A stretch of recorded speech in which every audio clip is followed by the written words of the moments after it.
Hi everyone, so today I'm going to teach you the basics on how to get started sketching a car.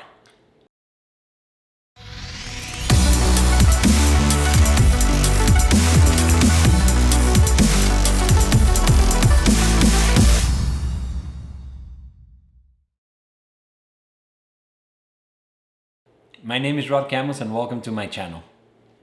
I was going to post this video last week, but it's been so much work and struggle and trying to figure out editing. I was going to upload this video last week, but I just didn't have it ready. And it's like a funny coincidence because it took me so much longer. Videos are looking better every time, but still I'm struggling with it. And I think that's just the same as sketching. With sketching, it used to take me forever to just do one car. Now I can just do one in 1 second without thinking. It's just fast. And I think the same will happen with the videos. So just be patient and stick with it. It's hard at first. It seems like you don't know what you're doing, but with time, everything is just gonna get better. Just keep at it. I think the first thing you need to do is to keep it simple. I see people that start sketching cars and they want to do crazy tip-up angles and just like very complicated perspective stuff. Perspective, it's something that you need to learn to understand it. I'll probably go into that a little later in other tutorials, but for now we're gonna keep it like super simple. So easiest way to sketch a car, let's go get my Ferrari and I'll show you how it's done. Yeah, I usually don't like to take out my Ferrari when it's raining, but I think for this tutorial, it'll be worth it. Okay, so rain is picking up, so let's just keep it in the garage for now. My favorite Ferrari. Yes, I told you I love this car. So when people start sketching a car, I see them start up with like a very crazy tip-up angle, and that's very hard to master at first. So my first recommendation will be not even like a front 3/4, but just do side views. Stick with side views for the beginning. It's so much easier, it's so much simpler. You don't have to worry about perspective. It's easier to color like front to side and everything. All that requires experience. So at first, keep it simple, nice side views. I think that's the easiest way to go. Not like a tip-up side view, not like a front 3/4, not like a lifted, just like side view. Start with side views. I think that's the best way to go at first. All right, man. So at least I got the Halloween spirit. So I got my neighbor right here driving next to me. Looks pretty funny from the other side. Okay, so Matt, stop licking my hand. I cannot do this while you're licking my hand. Yeah, I got my 3 dogs. Right now I'm gonna pick up my girls from school and I didn't have time to go shoot the videos I wanted, but tomorrow, we'll do them tomorrow. Tomorrow's another day.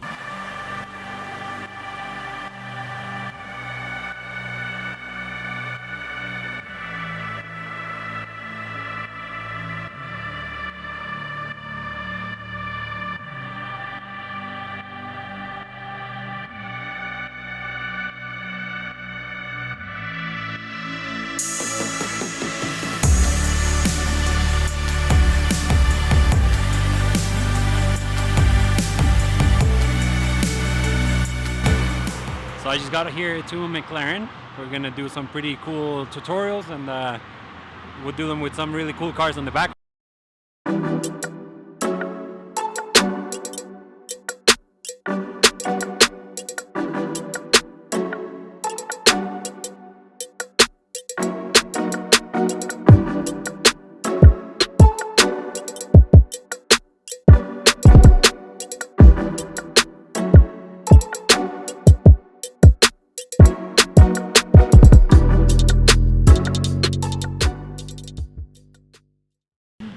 Do you want to be famous someday? No, I don't.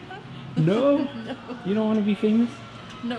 I'm gonna make her famous. She's gonna be everywhere, magazines everywhere. What do you think? Okay, first I'll get famous, then I'll make her famous, and we all can be famous. Okay, so the best way to get the proportion right is to get front tire, rear tire, and then count how many tires in between. So for sports cars, maybe 3 tires is a good way to go, anywhere from 2.5 to 3 tires. And then the height of the car you decided by putting 1 tire and then second one on top. It could be 1.5 depending on the proportion of your car, but that's the easiest way to try to figure out the proportion on your car. After the rear tire, you get like half a tire for the back, maybe a full tire for the front. It would depend on if it's a mid-engine, front engine. This car is a mid-engine, so you see like there's a big gap between the seats and the driver and the wheel, because the engine is sitting right there in between. So depending where your engine is, if you have like a front engine car, you'll have more space towards the front. In this one, you see how the cabin is like shifted forward. The other thing that you will notice is the A-pillar. The A-pillar always lands on the middle of the tire, so it kind of points towards the center of the tire. Then you will notice the C-pillar, which is the backside of the car. In this car, it actually ends before the rear tire. So most of your sports cars will have the C-pillar sit on top of the rear tire. Most sedans will do that as well. This one, since it's a mid-engine and there's like that space in between, then the rear tire is kind of shifted backwards. Also notice the proportion. Usually if you draw your car and you have your shoulder line, which is where the window and the body of the car meet, if you put that like right in the middle, so you put like half of it is car and half of it is window, it just looks very cartoony, doesn't look really nice. So you have to go for a proportion where you go like maybe 2/3.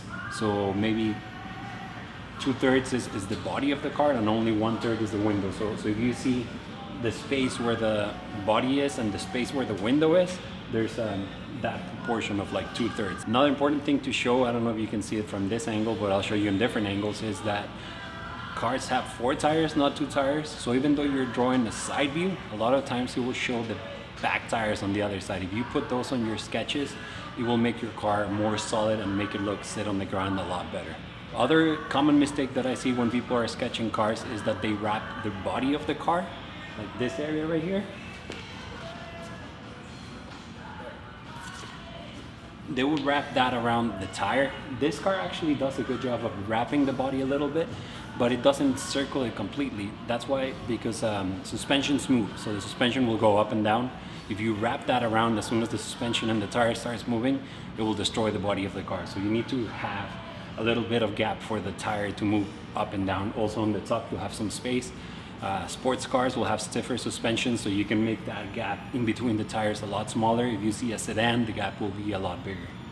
Another important thing to notice is that cars, when you draw the top side of the car, you have 2 lines. A lot of people just draw the center top line of the car and they forget about the shoulder line and like A-pillar and C-pillar, which that will give a lot of more 3 dimension to your sketch.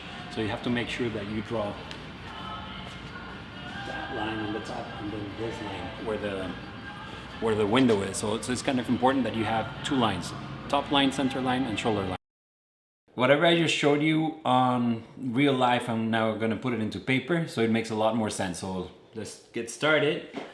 For that, I'm going to grab a very thin pencil, sharpen it. Always keep your pencil sharpened.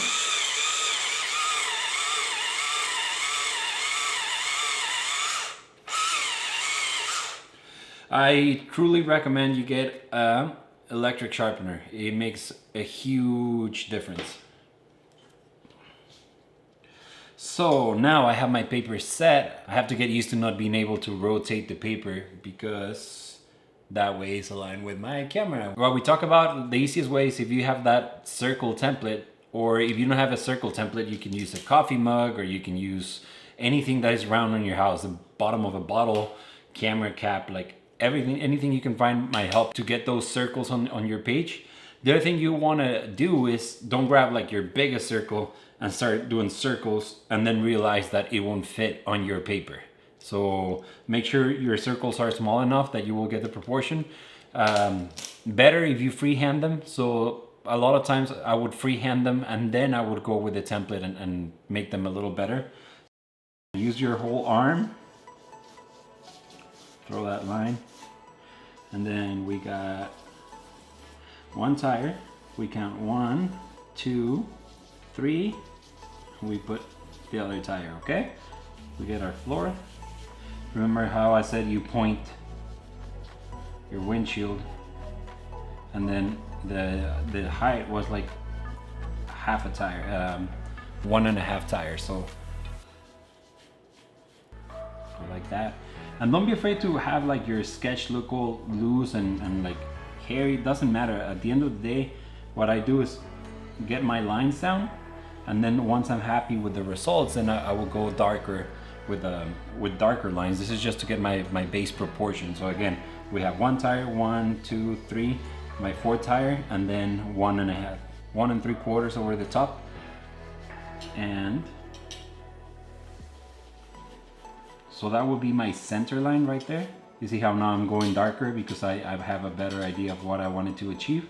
I have my front fender, rear fender, my shoulder line. If you remember that shoulder line that we talked about, and that would be 2/3. So 2/3 is body, 1/3 is the top window. And then we have our shoulder line. See how much more 3D this looks by creating this line over here against this line. Same you can do like your hood. In this case, the fenders are higher than my hood, so then my hood will go behind the line. Then we have our rear tires, which I explained that if you show your rear tires on the sketch, it will make your sketch just doesn't look like it's floating. And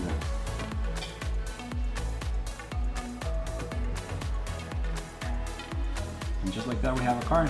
Quick doors and detail. I'm not gonna detail too much right now because this is more a tutorial about the car proportions. So I think this should be enough to show you how you can proportion a car. Nice and simple. 3 tires in between, and this one I have like a little over half a tire in the front, less than half a tire on the back. I guess this one, the engine could be sitting somewhere in there, like a mid-engine, kind of like the McLaren, where the cabin is shifted a little forward. And like I said, if you want to make sure those circles are nice and beautiful, you find, first of all, floor line. That helps a lot. Then you find your closest circle to whatever size you were working with. Oops. And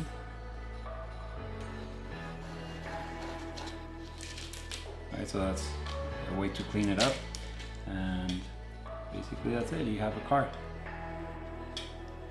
Hope this helps. It's very simple right now. We're just dealing with basic shapes, so there you go. Car proportions 101. Thank you for watching. I hope this gets you going. I want to see you stick with it, keep sketching. You might get frustrated at sometimes. Just keep going, keep going, keep going. You just have to put your hand to paper. It's just practice and practice. So here's a few more samples using the same proportions and rules so you can get an idea of how different cars are proportioned. So here we have the Corvette with the same method with the 3 wheels in between. You can see the wheel height. It's a front engine. You can see the engine marked with a white square. And we have half a tire on the front, half a tire on the back, and the C-pillar sitting on top of the front tire. Same thing with the Ferrari. The cabin is shifted a little backwards, front engine, C-pillar on top of the rear tire, and same wheel space in between. And here's the Porsche. You can see this one has the rear engine, so it's mounted behind the rear axle, so you can see it has a whole tire behind the rear tire, and then the front tire as well as forward because the radiators are up front.